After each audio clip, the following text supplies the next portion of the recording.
Hi, everybody. I'm going to play some more of A Dark Inheritance. I know last week I cut Chapter 8 off after a few minutes because I ran out of recording time.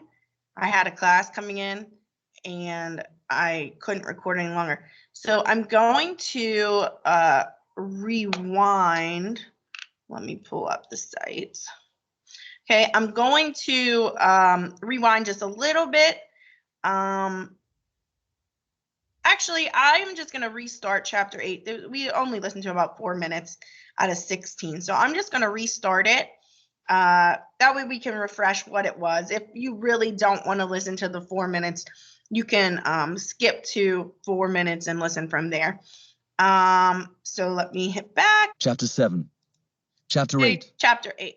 So Dark Inheritance, Chris DeLacy. Michael Malone discovers his ability to alter reality. And I remember talking about at the end of the video, he's learning about all the changes in reality he's made. And we're finding that he doesn't really like all of those changes. So let's pick up now. And I hope you're enjoying the book. Freya. At first glance, my life was exactly the same as it had been just before I'd taken the scooter. My toothbrush was still in its place on the rack. My soccer cleats had a large hole in the toe. My secret stash of quarters was huddled in a sock at the back of my drawer. Everything was how it ought to be. Normal. But as with Josie and the flute, changes had been made. They were all built around the thoughts I'd been holding at the forefront of my mind when I'd gone through the shift that Klimt had talked about. The need to escape from the men in dark glasses and the weird idea that Chantal was our au pair. To use his words, she was now a valid part of my altered reality. Fantastique? Not. She had the spare room at the top of the stairs, but shared our space like the big, moody sister any self-respecting boy would have gladly locked away in the attic on a bet. She didn't want to talk about Klimt or the scooter, in the garage for repairs to its bodywork and mirror, other than to say that if I ever took a joyride on it again, she would do unspeakable things to me. The threat was delivered in a huffy form of French, most of which I worked out by inference. I might have imagineered these cozy domestic circumstances for her, but it hadn't improved her Gallic sulks. Under pressure, I did question the joyride element, only for Mum to wade in hard and accuse me of stealing the bike to show off. My fame, she accused me, had gone to my head. And the weird thing was, it all made sense. The more they gave of their version of events, the more it reinforced the new reality, and the harder it became to remember or believe what used to be. By the end of the day, it felt as though Chantal had always been part of the family, chatting about Paris and fashion with Josie and easing the full-time burden on Mom. I might have stepped into a parallel universe, but it was an incredibly familiar one that everyone around me was comfortable with. There were repercussions, of course. I would be grounded for as long as it took, and a large portion of my weekly allowance would go to Chantal until the repair costs were fully paid back. That was fine. I could deal with that. What I found so much harder to accept was that my whole relationship with Mom had turned sour. An invisible line had been drawn between us. I was now the hormonal son. I'd earned myself the label troublesome teen.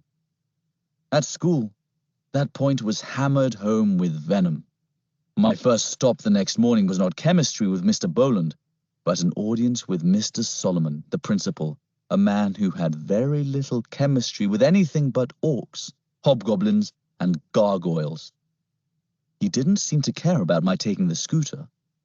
If I wanted to kill myself or rack up an adolescent criminal record, that was my silly business, he said.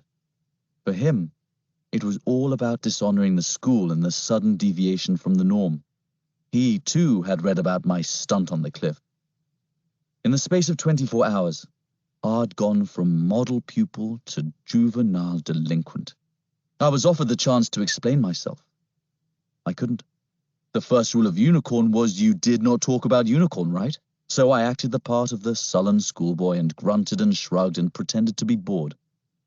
Then came the lecture, followed by the punishment. It was mild. I'm giving you a verbal warning. Any repeat of this behavior will mean a suspension. A formal letter will be sent to your mother. Now get out. Thank you very much, Chantel.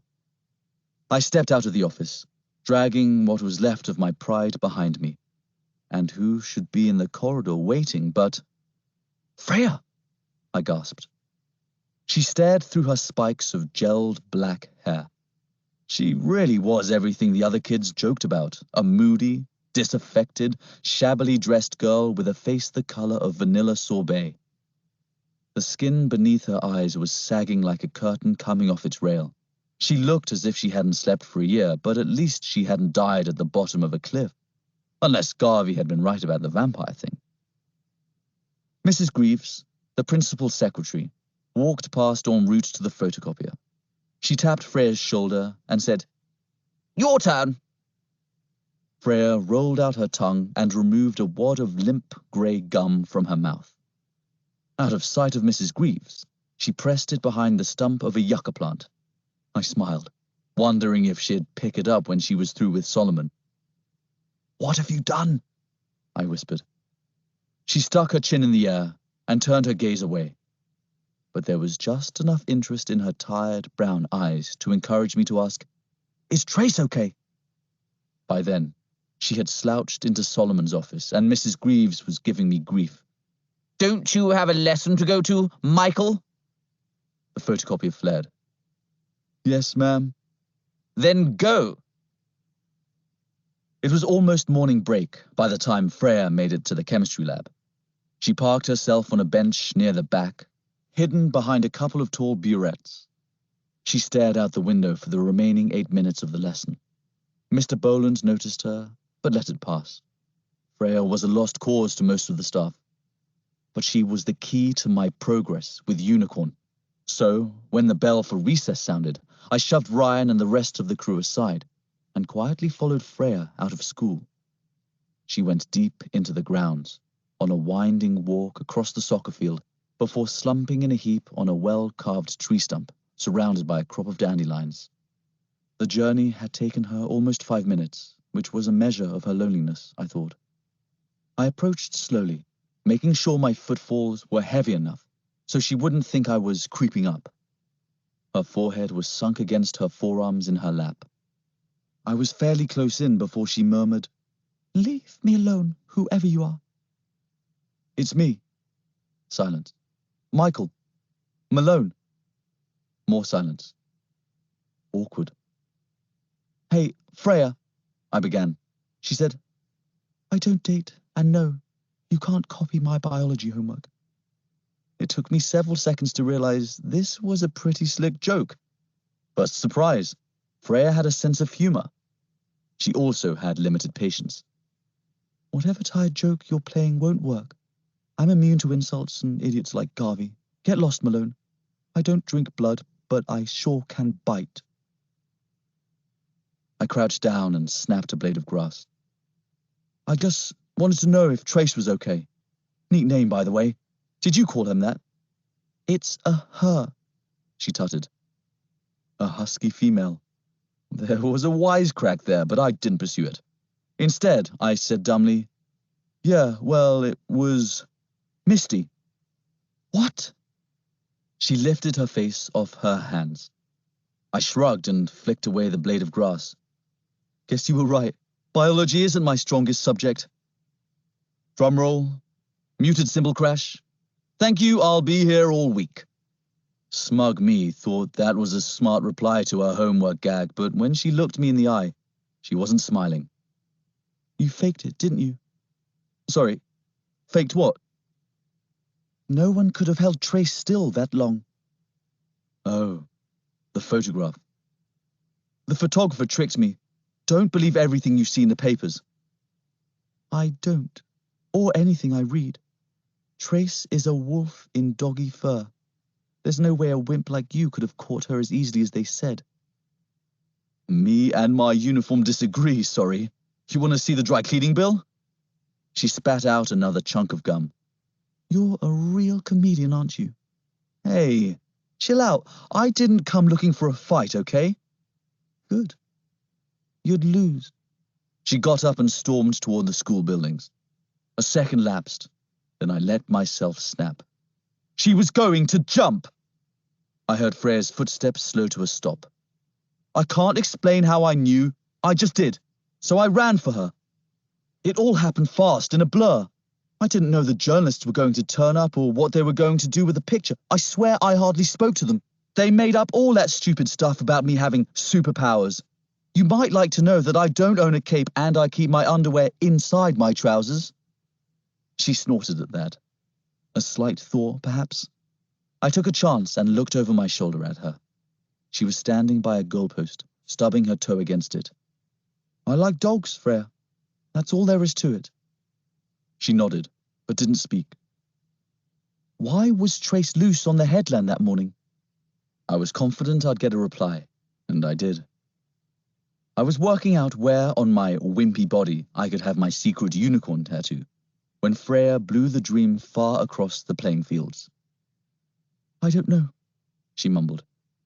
How come? You must know. Why? Because... I spread my hands. Did you leave the back door open or something? No. She hit me with her trademark sneer. She got off the leash then? Malone, let it go. It's a simple question, Freya. How come Trace was running the cliff? I don't know, she shouted, loud like she was scared. The bell rang for the end of recess. But that doesn't make sense. Either you... Jeez, she cut in. Are you totally dumb? She bit her lip and seemed a little freaked out. I don't know why she was on the cliffs. Trace is not my dog, okay? What? Oh! With a sigh, she hurried away, walking briskly with her shoulders hunched and her arms tightly folded. I caught up with her by the grassy embankment that sloped down from the playing fields toward the school drive. Freya, wait! I took her lightly by the arm. Get off me! She turned and flapped her hands. Someone grunted, Fight! And an audience of kids seemed to instantly materialize on the drive. If Trace is not your dog, whose is she? More flapping. Just leave me alone! Freya, will you? I grabbed her wrists and shook her till she looked at me. The girl, the reporter, she said she was yours. Well, she was wrong. Let me go. But you know something, don't you? You're just afraid to say. I could see the sparks of fear in her eyes. I'm gonna scream, she threatened. And boy, could she holler. An eardrum-shattering howl that rattled the school windows and drove a gang of crows out of the nearby trees. The kids on the driveway whooped and cheered. Not so Mr. Besson, my language teacher, who bellowed at me from an open window. Michael Malone, what do you think you're doing? So I let Freya go, raising my hands as if the cops had the drop on me. Instantly, she lost her footing and stumbled backward down the slope. It wasn't steep and the ground here was dry, but it didn't do a lot for her fading dignity, or my tarnished image. Freya! I called, and scrambled down after her. Right away, she was swamped by kids. Some of them wanted to check she wasn't hurt, but most were just taking a ghoulish peek at the traumatized goth girl rocking back and forth like a frightened animal, sobbing into her shaking hands. Out of the way, all of you, now! Mr. Besson was there in moments, peeling kids aside in an effort to get through. It was him, sir. He pushed her. The fingers came for me. Sir, Be quiet, snapped Besson. I'll deal with you later. I said, stand back. Give the girl some air. He knelt beside Freya, tucking his tie into the belt of his trousers as though contact with it might shatter her into pieces. Freya, it's Mr. Besson. Are you hurt? Just leave me alone, she sobbed. You know I can't do that. I need you to stand and come with me to the office. Have you knocked your head? She shook it hard, but through the gaps of her fingers, I could see what Mr. Besson could see, the first signs of a bruise developing. Gently, he pulled one hand away. On her left temple was a dull red mark. It was about the size of a quarter and looked like a spill of wine on a tablecloth. I couldn't understand it. I'd watched her fall all the way to the bottom, and I was pretty sure she hadn't struck her head on the drive. But Mr. Besson was taking no chances. He gently pulled Freya to her feet and guided her away. Over his shoulder, he said, "Malone, you had better follow, at a sensible distance." So I dropped in behind them, feeling like a prisoner on the walk to his cell. Kids were speaking abuse from all sides, and Mr. Besson was doing nothing to stop them. Finally, we got inside and everything calmed. As we approached the office, even Freya was beginning to play down what had happened. "Sir, I'm all right," I heard her fussing. "I don't want this. I'll be fine. I'm okay, really." And, "I slipped, sir. It wasn't Malone's fault." "Well, we still need to look at that injury," he said. "Wait there a moment." He knocked on the office door and went straight in, giving me a chance to be alone with Freya. "I'm sorry," I said, sidling up. I had my hands in my pockets, head bent low. "Go away," she whispered, covering her face. She scrubbed her fingers through her raggedy hair. Despite the relative safety of reception, she seemed more troubled here than she had been on the field. I chewed my lip. "I can't. You heard Besson. Is your head okay?" "Don't look at me," she squealed, turning away. And then she said something very strange, something I didn't think was meant for me. "Please, get out of my head." Half a second to respond, and Besson was coming back. "Who?" I asked quietly. "Who's in your head?" I tried to touch her arm, but she battered me away. At the same time, the office door opened and Mr. Besson called her in. As she moved across to the doorway, I glanced at her face and saw something that made me start. Her left temple was normal and clear. The red mark that had been there had completely disappeared. Chapter 9. Arrest. Suspended. All right, so we have finished chapter number 8. We'll listen to chapter number 9 next week, and I'll leave enough time so we can do 9, 10, and 11, because it's getting really good. All right, have a good day, and I will post your computer assignment later in the afternoon. Thanks. Have a great day.